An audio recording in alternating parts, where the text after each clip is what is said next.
ये भगवान की कथा जो है ना, ये कल्प वृक्ष है। कल्प वृक्ष का मतलब समझते हैं? हाँ या ना? अरे कहिए ना। नहीं समझते हैं? कुछ लोग नहीं समझ रहे, कुछ लोग समझ रहे। कल्प वृक्ष का मतलब है कि जैसे स्वर्ग में एक वृक्ष विराजमान है जिसका नाम है कल्प वृक्ष। जब समुद्र मंथन हुआ, देव और दैत्यों ने मिलके किया तो 14 रत्न निकले, जिसमें से एक कल्प वृक्ष था। और उस कल्प वृक्ष की खासियत ये है कि उस कल्प वृक्ष के नीचे आप बैठकर जो भी कल्पना करेंगे, सोचेंगे, वो आपका तुरंत पूरा हो जाएगा। इसीलिए उस वृक्ष का नाम है कल्प वृक्ष। तो ये वृक्ष तो स्वर्ग में है, पर भैया ये जो हमारे शास्त्र पुराण है ना, ये दूसरे कल्प वृक्ष हैं। ये सुर तरु है, रामायण सुर तरु की छाया, दुख भय दूर निकट जो आया। ये कथा, ये सत्संग, ये ग्रंथ, ये भी कल्प वृक्ष है। और इस कल्प वृक्ष की छाया में बैठ करके, इस कथा पंडाल में, सत्संग में बैठ करके आप जो भी अच्छे विचार करोगे, अच्छा संकल्प करोगे, अच्छी भावना करोगे और समर्पित होकर श्रद्धा से कथा सुन लोगे, तो ठाकुर जी आपकी इच्छा पूरी कर देंगे। यहाँ बैठ करके, पर संकल्प अच्छा होना चाहिए, विचार अच्छा होना चाहिए, भाव आपका, भावनाएं अच्छी होनी चाहिए। अब यहाँ बैठ के कथा सुनो और भगवान से कहो कि हे प्रभु, 9 दिन की कथा का फल यही दे दो कि पड़ोसी का विनाश हो जाए। हाँ, तो फिर होने वाला अच्छा संकल्प, अच्छे विचार, अच्छी भावना के साथ अगर आप कथा सुनोगे तो आप जो भी मांगोगे ये कथा आपको वो प्रदान कर देगी। भगवान आपकी मनोकामना पूर्ण कर देंगे। तो ये कथा कल्प वृक्ष है। यहाँ बैठ करके आप जो सोचेंगे वो पूरा हो जाएगा। अब देखिए, भोले बाबा का भी वचन, भोले बाबा का भी भाव पूरा हुआ। कथा सुन के निकले तो मन में क्या भाव कर रहे हैं? मुझे राम जी का दर्शन हो जाए, मुझे राम जी दिख जाए।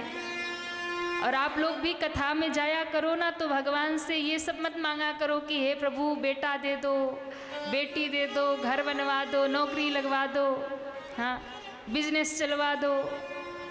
ये सब मत मांगा करिए भगवान से, क्योंकि भगवान देख रहे हैं आपके पास क्या है क्या नहीं है।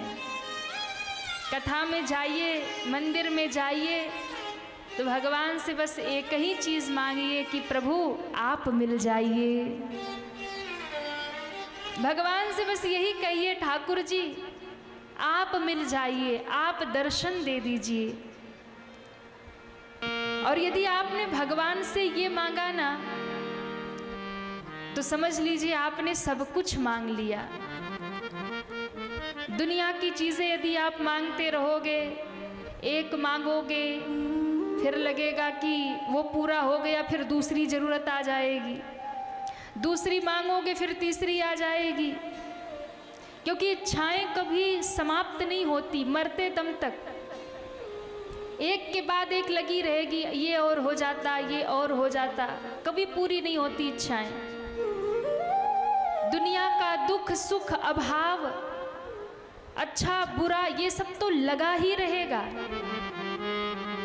अनमोल इस मानव जीवन को पाकर के यदि संसार ही मांगते रहे तो क्या मांगा। इस अनमोल मानव जीवन को पाकर यदि कुछ मांगना है तो भगवान को मांग लीजिए।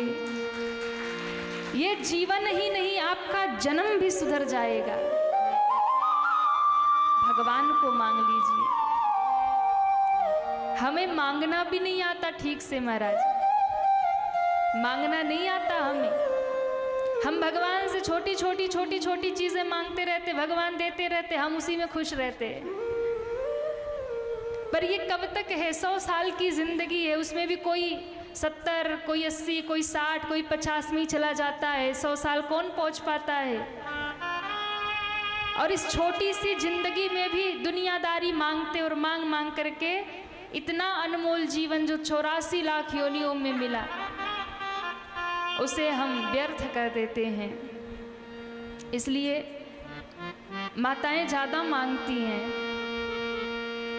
मंदिर में जाएंगी, भोले बाबा को 1 लोटा जल चढ़ाएंगी, 2 चम्मच दूध चढ़ाएंगी, 2 बेलपत्र चढ़ाएंगी, 2 भांग धतूरा चढ़ा के कहेंगी, भोले बाबा बहू तो आ गई पर नाती नहीं है, पोते का मुख दिखा दो, बिटिया का ब्याह करा दो, एक बढ़िया घर बनवा दो, एक बढ़िया दुकान भी बन जाए, एक बढ़िया बिजनेस हो जाए, और नहीं तो और पड़ोसी से झगड़ा चल रहा उसको ही निपटा दो। भोले बाबा कहते वाह, 1 लोटा जल चढ़ाया, 2 चम्मच दूध चढ़ाया, 2 रुपए का प्रसाद चढ़ाया और लिस्ट एकदम करोड़ों का लगा के रख दिया। ये दे दो, सौदेबाजी, फिर ये भक्ति नहीं है। मैं कहूँ भगवान से क्या मांगना चाहिए? जब मंदिर जाओ, जब सत्संग कथा में जाओ और भगवान से मांगना हो ना, तो ये दुनिया की चीज़ें मत मांगना। भगवान से यदि मांगना हो तो भगवान को ही मांग लेना, क्योंकि दुनिया की चीज़ें आप मांगते रहोगे, एक के बाद दूसरी, दूसरी के बाद तीसरी आवश्यकता लगती रहेगी।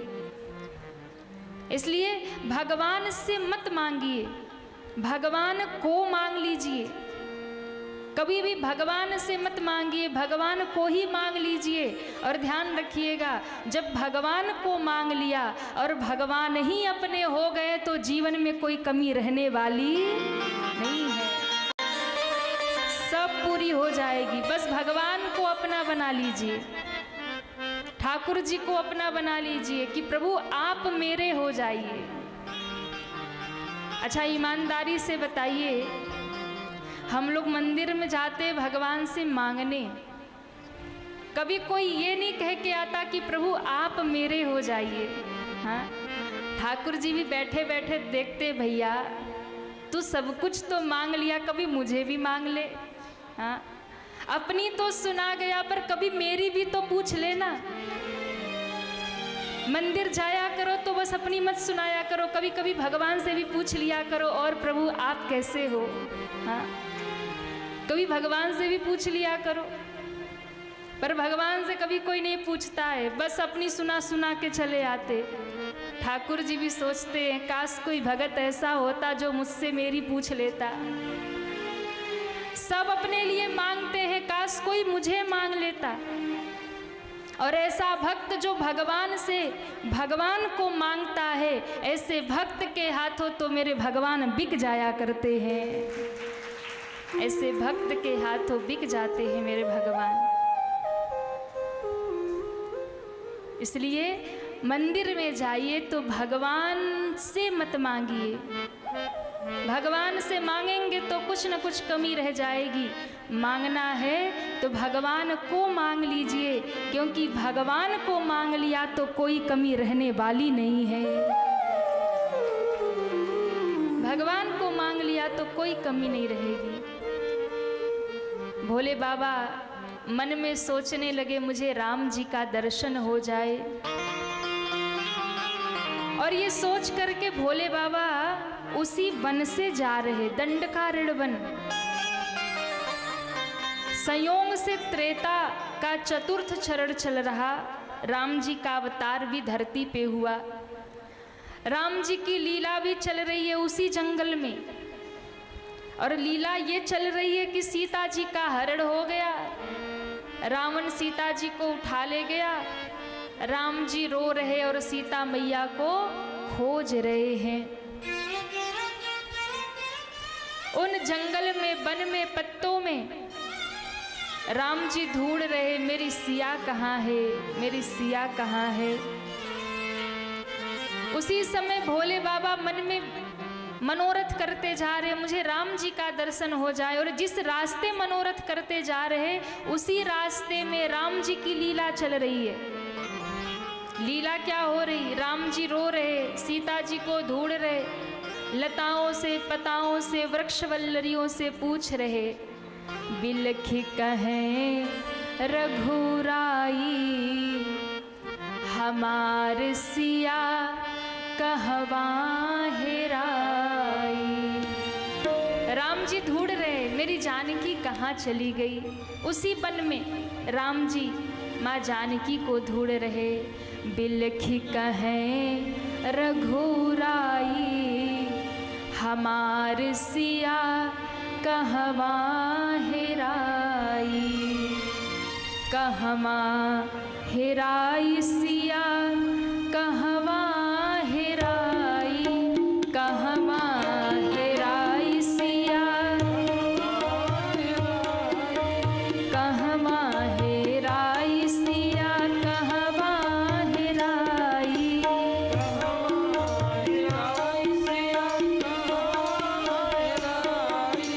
बिलखी कहें रघुराई हमार सिया कहवा हेराई।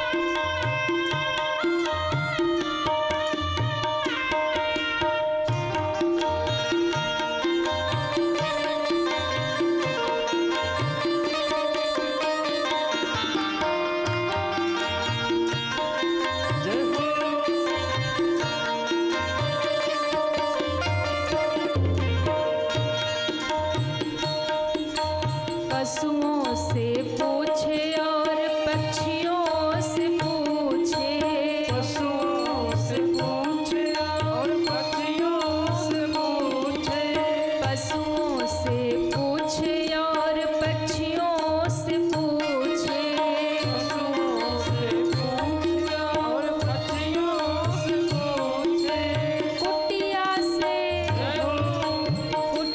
से पूछे बिल खाई हमार सिया कहवा हेराई। कुटिया से पूछे बिल खाई हमार सिया कहवा हेराई। बिलखी कहें रघुराई हमार सिया कहवा हेराई। कहें रघुराई हमार सिया कहवा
जी पूछ रहे हैं, कहवा हेराई सिया कहवा हेराई, बिलख कहें रघुराई, हमारे सिया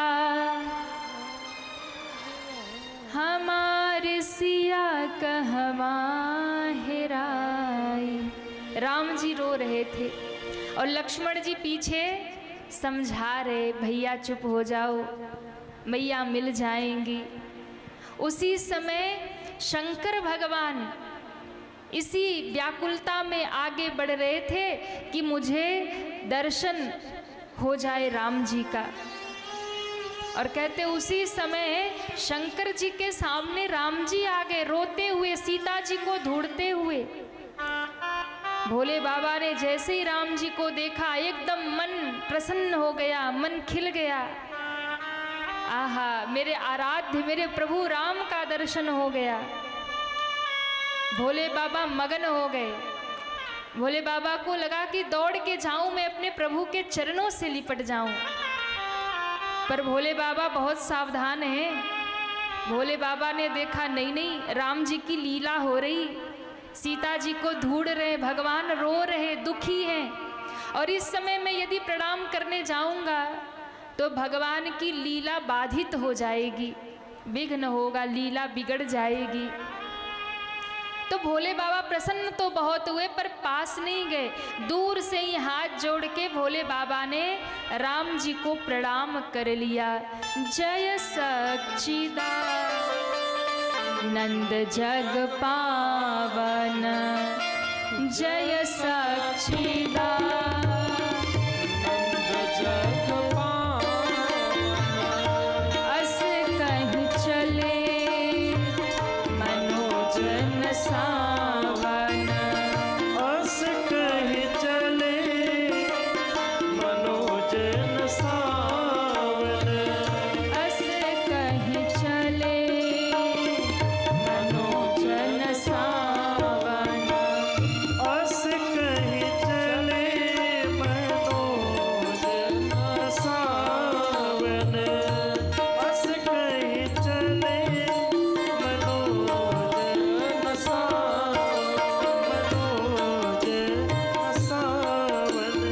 मनोजन सावन। शंकर भगवान ने दूर से ही दोनों हाथ जोड़ के कहा, सच्चिदानंद भगवान की जय हो, सच्चिदानंद भगवान की जय हो। दूर से ही कहा, जय सच्चिदानंद जग पावन, अस कहीं चले मनोजन सावन। सच्चिदानंद भगवान की जय हो, जय हो, जय हो कहकर भोले बाबा आगे बढ़ गए। अच्छा, भोले बाबा तो आगे बढ़ गए, पीछे कौन आ रही थी? कौन आ रही थी? अरे कहिए ना, सती माता। सती माता ने देखा कि बाबा जी किसको प्रणाम कर रहे हैं। देखा तो दो राजकुमार, एक सावरे हैं, एक गोरे हैं, एक रो रहा, दूसरा चुप करा रहा। और भोले बाबा कह रहे, सच्चिदानंद भगवान की जय हो। सती मैया को लगा ये कौन से सच्चिदानंद भगवान है? अरे ये तो साधारण दो राजकुमार और शंकर जी इनको सच्चिदानंद भगवान कह रहे, इन्हें प्रणाम कर रहे। सती मैया सोचने लगी, लगता है बाबा को भंग ज्यादा चढ़ गई आज, इनको समझ में नहीं आ रहा, बुद्धि काम नहीं कर रही। क्यों? एक तो पता नहीं कौन से पागल बाबा के पास कथा सुनने गए थे जिसको कुछ आता ही नहीं था। दूसरे रास्ते में ये दो राजकुमार रो रहे, पत्नी को ढूंढ रहे और कहते हैं सच्चिदानंद भगवान की जय। ये कौन से भगवान? सच्चित आनंद, ये तीन गुण है भगवान के। ना तो यहाँ कुछ सत्य दिखाई पड़ता है, ना इनके बुद्धि में कोई चेतनता दिखाई पड़ती है, क्योंकि पता किनसे पूछना इनको यही नहीं मालूम है। और ना तो इनके चेहरे पर प्रसन्नता दिखाई पड़ती है, तो रो रहे भगवान कहीं रोते हैं।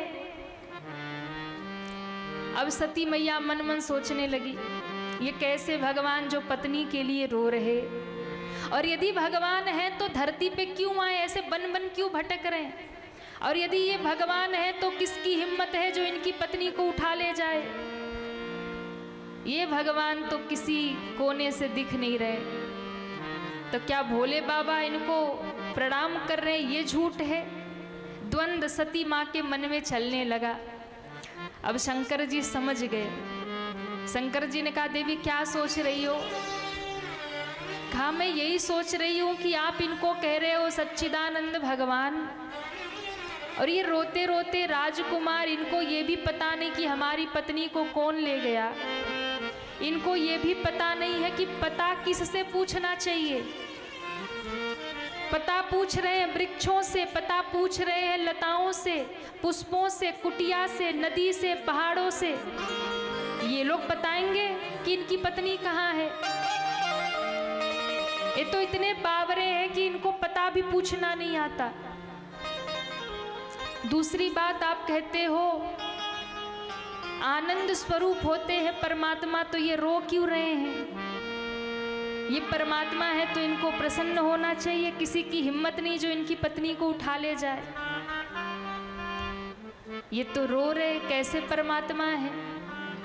शंकर भगवान मुस्कुराए। शंकर जी ने कहा, यदि सत्संग किया होता ना, सत्संग किया होता तो तुम्हें ज्ञान हो गया होता, फिर तुम ऐसा प्रश्न नहीं करती। कथा सुनवाने ले गया था पर कथा मन लगा के सुना नहीं तुमने। क्या सुना कथा में? कहा, सुनो, इनको साधारण तुम समझ रही हो, ये साधारण राजकुमार नहीं है। फिर जासु कथा कुंभज ऋषि गाई, जासु कथा कुंभज ऋषि गाई, भगति जासु मैं मुनि सुनाई, भगति जासु मैं मुनि सुनाई। जासु कथा कुंभज ऋषि गाई, जासु कथा कुंभज ऋषि गाई, भगति जासु मैं मुनि सुनाई, भगति जासु मैं मुनि सुनाई। सोई मामई सोई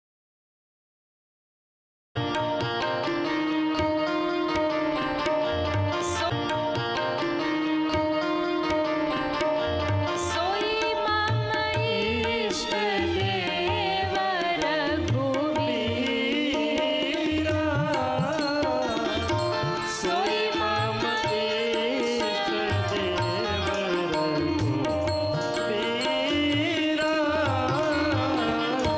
सेवत जाहि सदा मुनि धीरा,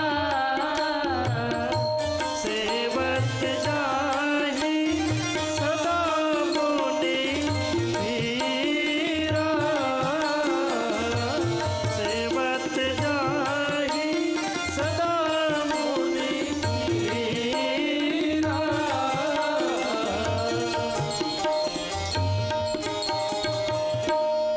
शंकर भगवान ने समझाया, देवी जासु कथा कुंभज ऋषि गाई। अभी अभी जिसकी कथा हम लोग सुनने गए थे, कुंभज ऋषि जिनकी कथा का गान कर रहे थे और जिनकी भक्ति का वरदान मैंने उन्हें दक्षिणा स्वरूप दिया, सोई मम इष्ट देव रघुबीरा, जिनकी कथा हम सुनने गए थे, वही मेरे इष्ट देव भगवान राम हैं।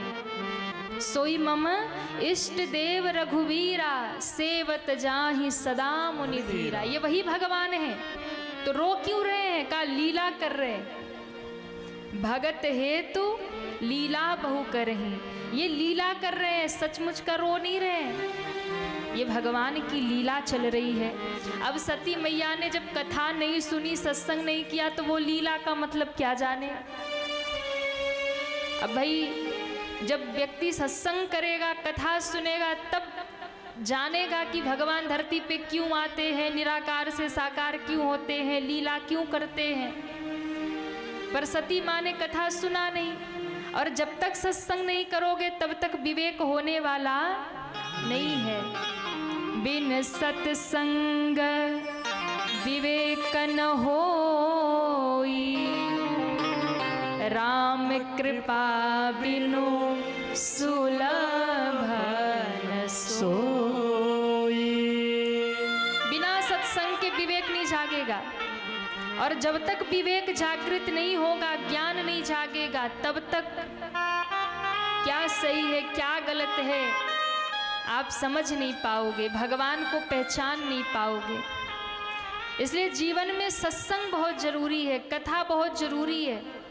सत्संग सुना करिए, कथा सुना करिए जब भी समय मिल जाए। और मैं तो कहूँ आजकल तो सत्संग बहुत सुलभ हो गया महाराज।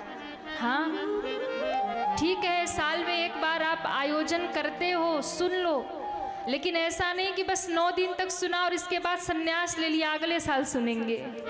नहीं, आजकल तो बहुत सरल हो गया है। सबके फ़ोन में इंटरनेट है, सबके फ़ोन में सोशल मीडिया है। महाराज यूट्यूब पे बढ़िया कथा लगा लो, कहीं भी रास्ते में जा रहे हो सुनते रहो, घर में काम कर रहे हो कथा सुनते रहो। कितना सुलभ हो गया है सत्संग। कथा सुनिए, सत्संग सुनिए। और मैं कई बार कहती हूँ केवल अपने मत सुनिए, अपने घर के बच्चों को भी कथा और सत्संग सुनाइए। यहाँ जितनी माताएं और भाई लोग बैठे हैं, आप सबसे निवेदन करूं कि आप लोग कथा में जाते हैं, सत्संग में जाते तो अकेले मत जाया करिए। अपने परिवारी जनों को, अपने बच्चों को जरूर लेकर कथा में जाइए। अपने बालक बालिकाओं को जरूर कथा में लेकर जाइए। क्यों?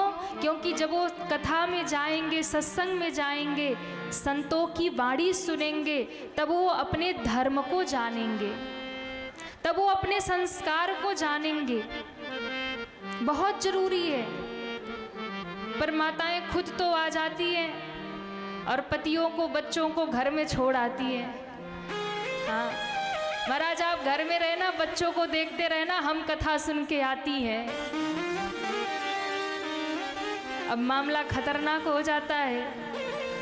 अच्छा, कई बार ऐसा भी होता है कि भाई लोग अकेले निकल जाते और पत्नी बच्चों को घर में छोड़ देते।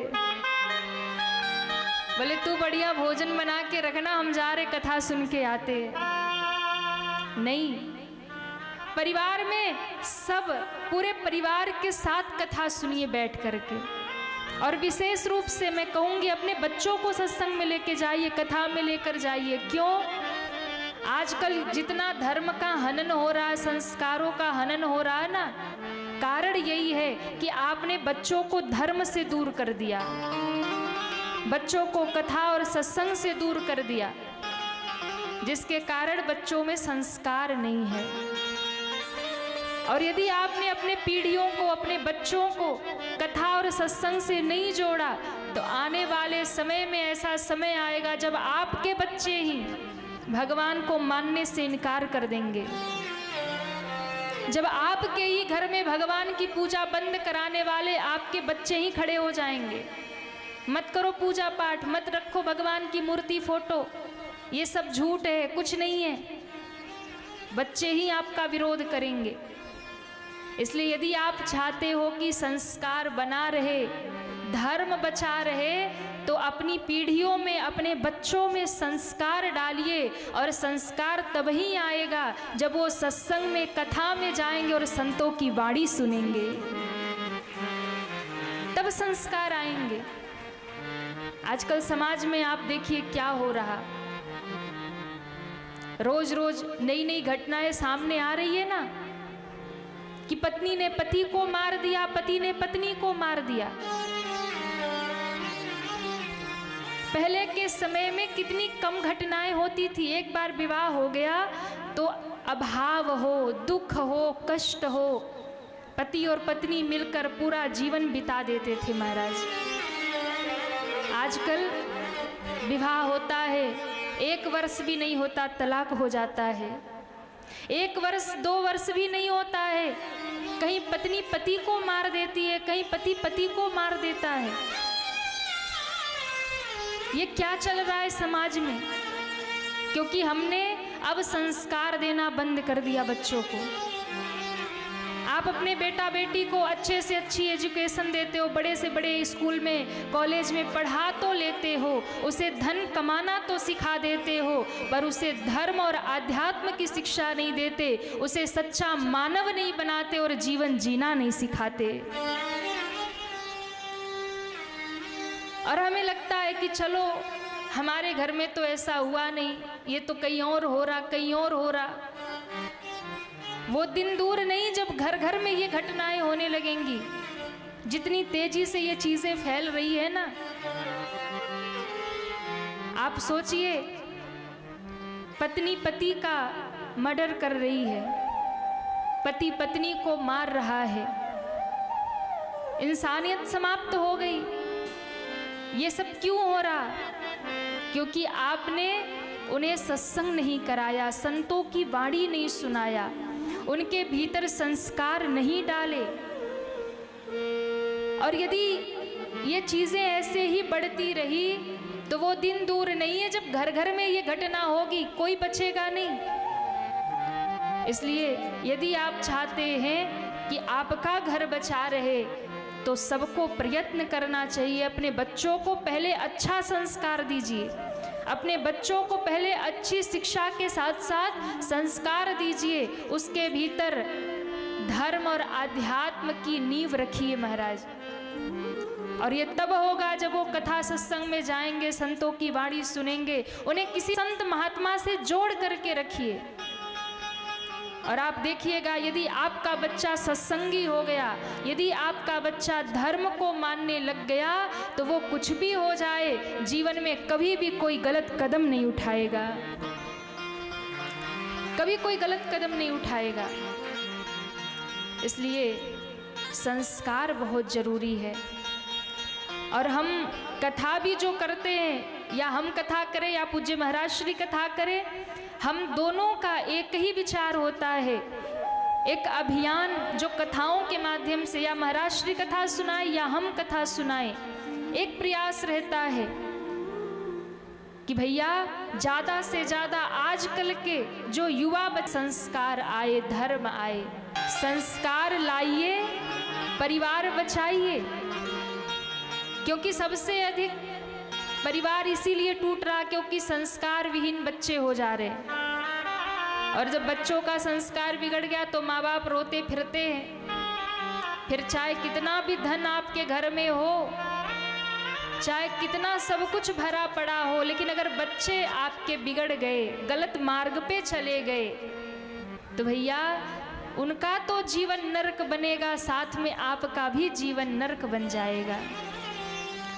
इसलिए बच्चों को अच्छे संस्कार दीजिए, अच्छी उनके भीतर नींव डालिए, उन्हें इंसानियत सिखाइए, उन्हें मानवता सिखाइए, अच्छे विचार उनके जीवन में डालिए। क्योंकि आपके परिवार के बच्चे ही, आपकी पीढ़ी ही आपकी पूंजी है। मैं ये नहीं कहती कि धन की आवश्यकता नहीं है, धन भी जरूरी है, लेकिन धन ही सब कुछ नहीं है, पैसा ही सब कुछ नहीं है। पर हम बच्चों को यही सिखाते हैं कि बस कितना पढ़ जाए और कितना पैसा कमाए, उसके बाद उसको कुछ नहीं सिखाते। तो भैया पैसा तो वो बहुत कमा लेगा, लेकिन जब संस्कार नहीं होगा तो वो जीवन में सुखी नहीं रह पाएगा और ना आप सुखी रह पाओगे। हाँ, अगर थोड़ा कम भी कमाएगा, पर यदि उस बच्चे में संस्कार है तो आपका भी जीवन शांति से बीतेगा और आपके परिवार में भी आनंद रहेगा, आपके बच्चे का भी जीवन सुखमय हो जाएगा, क्योंकि उसके भीतर संस्कार है। बहुत जरूरी है। खुद भी सत्संग करिए और अपने बच्चों को भी सत्संग कराइए। खुद भी किसी गुरु के सानिध्य में जाइए, किसी संत महात्मा से जुड़ जाइए और अपने बच्चों को भी किसी संत महात्मा से जोड़ दीजिए। महाराज, किसी संत महात्मा से जोड़ दीजिए। क्यों? क्योंकि जब माता पिता नहीं संभाल पाते हैं ना, तो गुरु संभालता है। जब माता पिता की बात बच्चा नहीं मानता है ना, तब गुरु की आवश्यकता होती, तब गुरु सामने आते हैं। इसलिए खुद तो जुड़िए संतों से, पर अपने बच्चों को भी जोड़िए। हम क्या करते हैं, खुद तो जुड़ जाते हैं, पर बच्चों को कहते तुम पढ़ाई लिखाई करो, बिजनेस करो, धन कमाओ, अभी तुम्हें क्या जरूरत है। जरूरत है, यही समय है, उन्हें जोड़िए। अगर अभी नहीं जुड़ा तो फिर बाद में जुड़ने वाला नहीं है।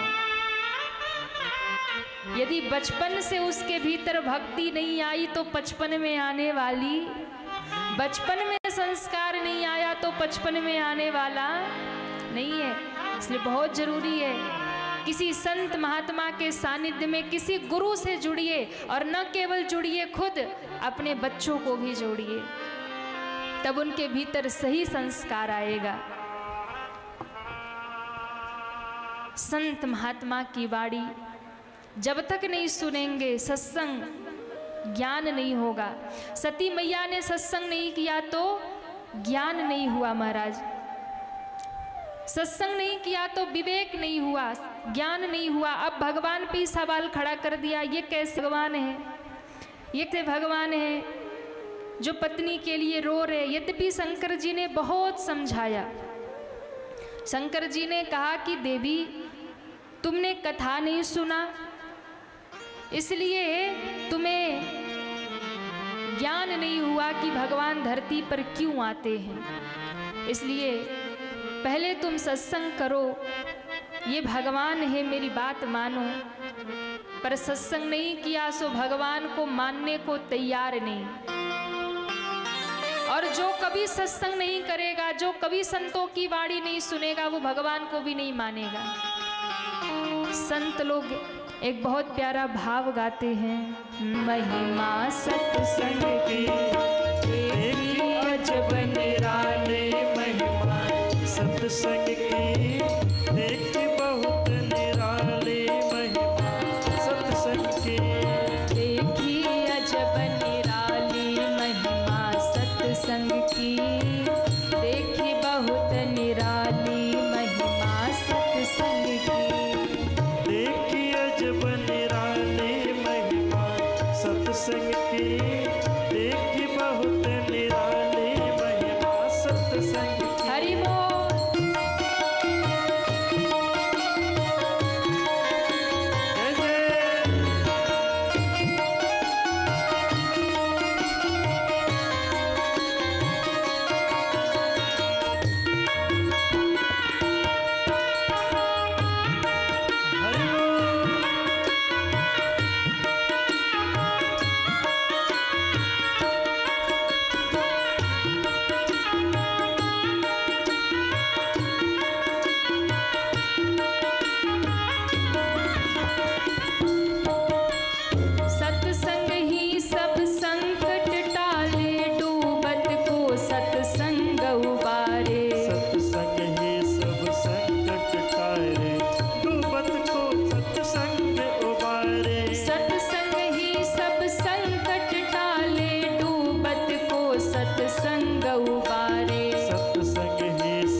सत्संग की। देखिए जब निराली महिमा सत्संग की, देखी बहुत निराली महिमा सत्संग की। देखी बहुत निराली महिमा सत्संग की। देखी बहुत निराली महिमा सत्संग की। देखी बहुत निराली महिमा सत्संग की। देखी अजब निराली महिमा बहुत निराली। महिमा सत्संग क्यों? की। सत्संग ही सब संकट टाले, डूबत को सत्संग उबारे। सत्संग ही सब संकट टाले और डूबत को। कितनों की जिंदगियां सुधर जाती है सत्संग सुन के, कथा सुन के महाराज। हाँ? कितने बिगड़े हुए सुधर जाते हैं, कितने रास्ता भूले हुए भटके हुए रास्ता पा जाते हैं, मंजिल पा जाते हैं। कितने भटके हुए लौट कर घर आ जाते हैं। ये सत्संग की महिमा है, ये कथा की महिमा है। लोग कहते हैं ये कथाकार करते क्या है, इन कथाओं से होता क्या है, ये सब बेकार है कथा सत्संग, इसकी कोई मतलब नहीं। अरे भाई, ये सत्संग कथा ही है जो आज समाज को बचा करके रखा हुआ है। ध्यान रखिएगा, ये कथाकार नहीं होते, ये संत महात्मा नहीं होते ना, तो धर्म की अलख कौन जगाता, संस्कारों की अलख कौन जगाता। और ध्यान रखिएगा, आज जो भी सनातन धर्म बचा है, आज जो भी आपके घरों में संस्कार बचा है, आज जो भी संस्कृति बची है, यदि आज समाज परिवार कुछ सुधरा हुआ है, कुछ घर के बच्चे संस्कारित हैं, तो ये केवल और केवल महिमा सत्संग और कथाकारों की है महाराज। ये संतों की कृपा है, ये कथावाचकों की कृपा है, जो दिन रात घूम घूम करके जगाते रहते हैं, समाज को मार्ग दिखाते रहते हैं। जो भी धर्म बचा है, जो भी संस्कार बचे हैं, इन संतों की देन है, इन कथावाचकों की देन है। अगर वो कथा नहीं सुनाते, सत्संग नहीं सुनाते, समाज को मार्ग कौन दिखाता। संत नहीं होते तो हमें धर्म कौन बताता। संत नहीं होते तो भगवान का रास्ता कौन बताता।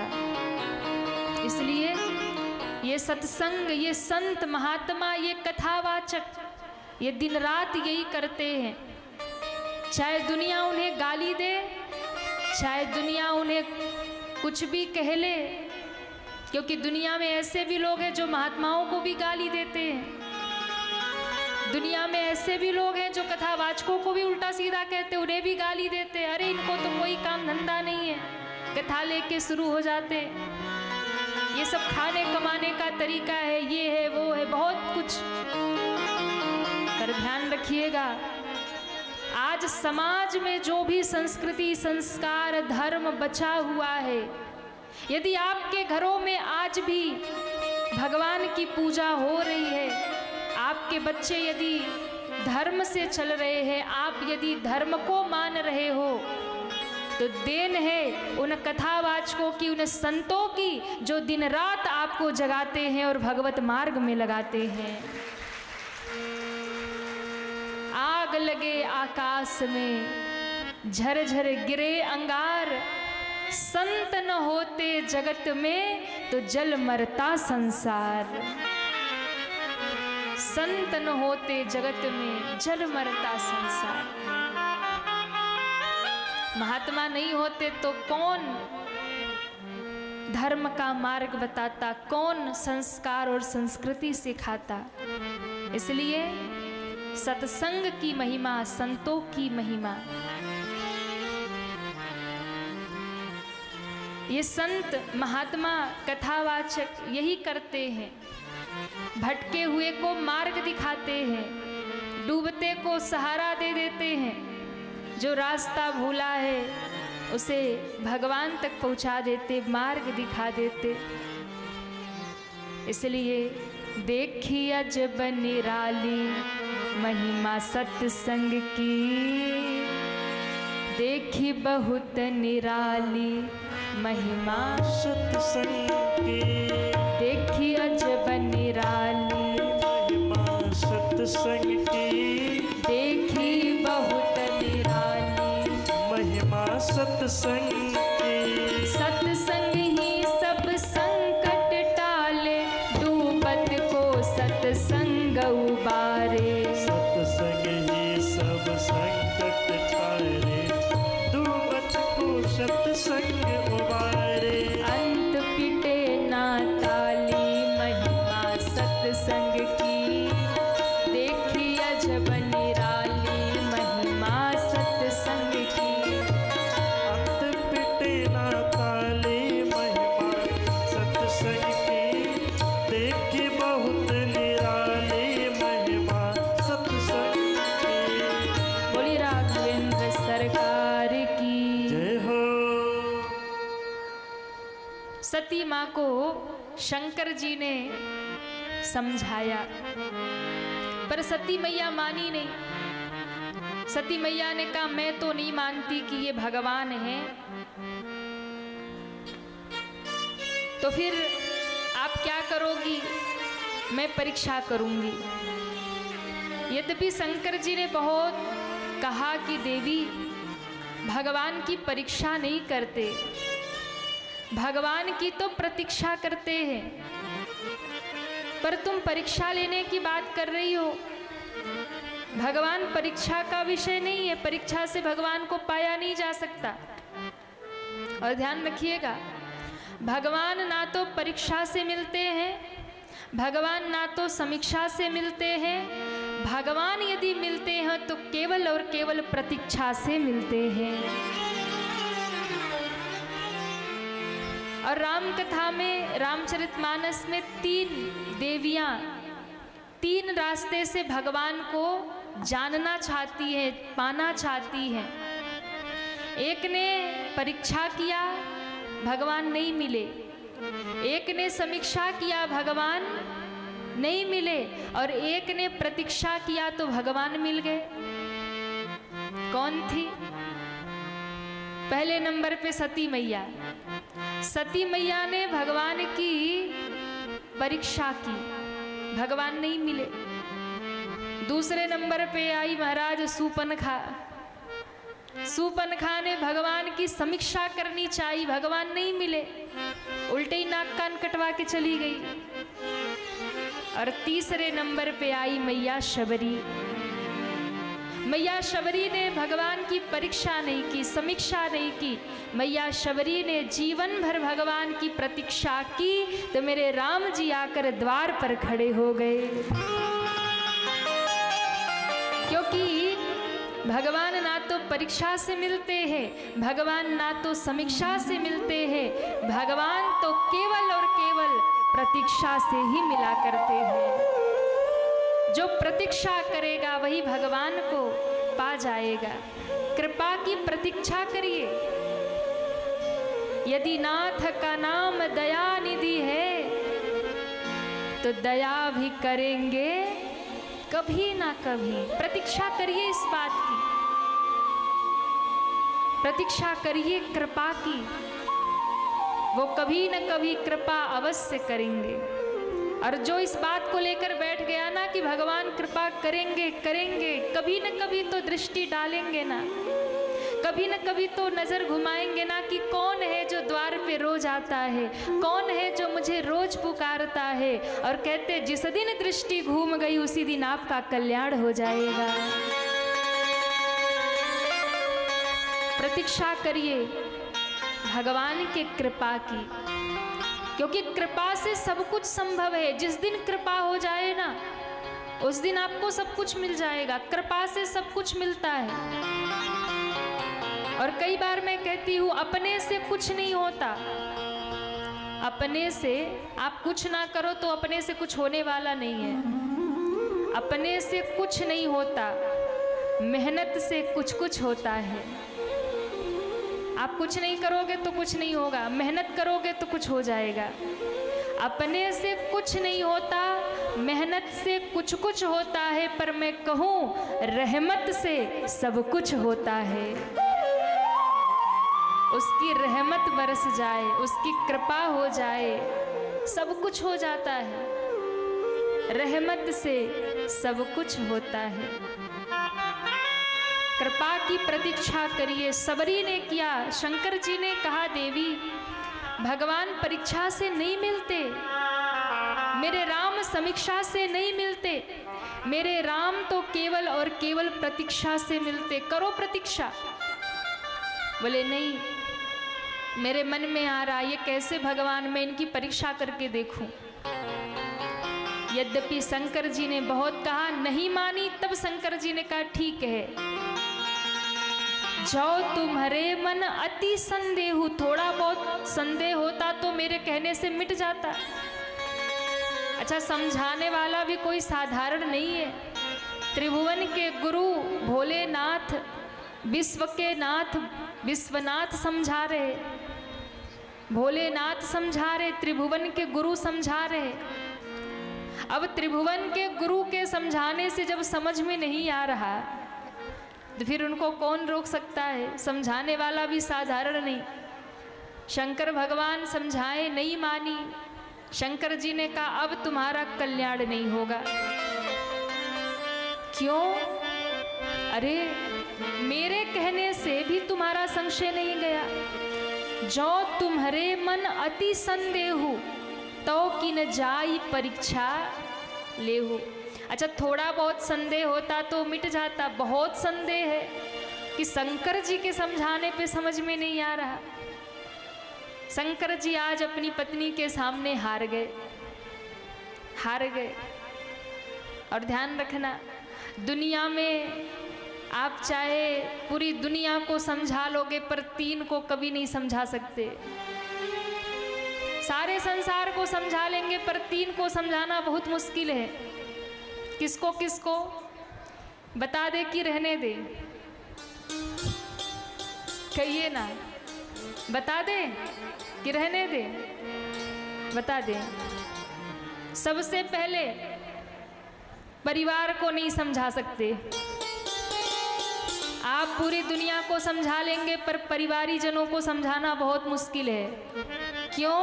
बाहर कितना भी आप बहुत बड़े बन जाओ, कुछ भी हो जाओ, लेकिन जब घर में आओगे तो घर वाले कहेंगे चल चुप कर, हमें पता है तू क्या है। तो पहले नंबर परिवार को नहीं समझा सकते। बाहर चाहे कितने भी आपकी जय जयकार हो जाए, घर वाले तो वही। दूसरे नंबर, यहाँ जितने भाई लोग बैठे हैं आप सब ध्यान से सुनना। परिवार को समझा भी लिया तो दूसरे नंबर पत्नी को नहीं समझा सकते। अच्छा माताएं, अब ऐसा ना हो कि कल इधर का पंडाल खाली हो जाए। परिवार को समझा भी लिया तो चलो, महाराज पत्नी को नहीं समझा सकते। क्यों? दुनिया में चाहे कितनी जय जयकार हो जाए पर घर में जब पत्नी के सामने आए ना तो मैया कहती है चुप रहिए, हमें पता कितने पानी में हो, हमारे सामने मत बोलना, बाहर जो ज्ञान देना हो देना, घर में चुप ही रहना। अब कई बार भाई लोग आते हैं और कहते हैं कि महाराज क्या बताएं, पत्नी बात नहीं सुनती, घरवाली सुनती नहीं है, बात नहीं मानती। तो हम यही कहते हैं कि आप क्यों चिंता कर रहे हो? अरे जब शंकर जी की घरवाली उनकी बात नहीं मानती तो आपकी ना माने तो कौन सी बड़ी बात है? अब भोले बाबा ही हार गए तो आप हार जाए तो कौन सी बड़ी बात? शंकर जी ही नहीं समझा पाए तो भोले बाबा दूसरे विकेट में आउट हो गए, नहीं समझा पाए। अच्छा चलो मान लो परिवार को भी समझा लिया और कोई ज़्यादा सूरमा होगा पत्नी को भी समझा लेगा, तो तीसरे नंबर को तो बिल्कुल नहीं समझा सकते। परिवार को भी समझा लिया, पत्नी को भी समझा लिया, तो तीसरे नंबर ये पड़ोसी, इनको कभी नहीं समझा सकते। पत्नी, परिवार और पड़ोसी, इन तीन को समझाना बहुत मुश्किल है। आप चाहे प्रधानमंत्री बन जाओ ना, पड़ोसी कहेंगे अरे कल तक तो यही घूमते थे। हाँ, हम जानते उनकी बात, उनकी असलियत, आज बड़े प्रधानमंत्री बन गए हैं। तो पत्नी, परिवार और पड़ोसी ये कभी नहीं समझा सकते आप इनको। ये जैसे हैं वैसे ही रहेंगे, आप चाहे कितना भी कुछ कर लो। तो शंकर भगवान पत्नी के सामने हार गए, बहुत समझाया, नहीं मानी तो कहा ठीक है, अब मेरे समझाने से नहीं मानती तो जाओ, जा कर के परीक्षा करो। और ज्यों कहा कि परीक्षा करो, सती मैया तुरंत चल पड़ी। और जब तुरंत जाने लगी, शंकर भगवान समझ गए मेरे कहने से संशय दूर नहीं हुआ तो अब इनका कल्याण नहीं हो सकता।